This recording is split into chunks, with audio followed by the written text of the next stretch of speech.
Hey guys, welcome back to our YouTube channel. In this video, I will show you how to buy bread without using Coinbase exchange. So I would suggest you use Bybit for this case.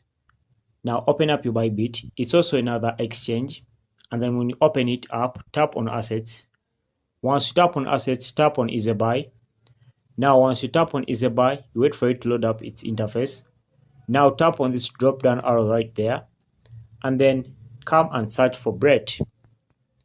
When you search for bread, this is the icon for bread. Now tap on bread and now input the amount of money you want to buy.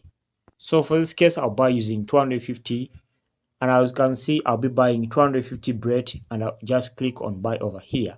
When you tap on buy, you go ahead and then buy your bread, and you buy it using your USDT or your BTC in your Bybit exchange. So this is a simple and direct way to do this, and I hope this video was helpful. If so, like and subscribe. Until next time, we shall meet once again.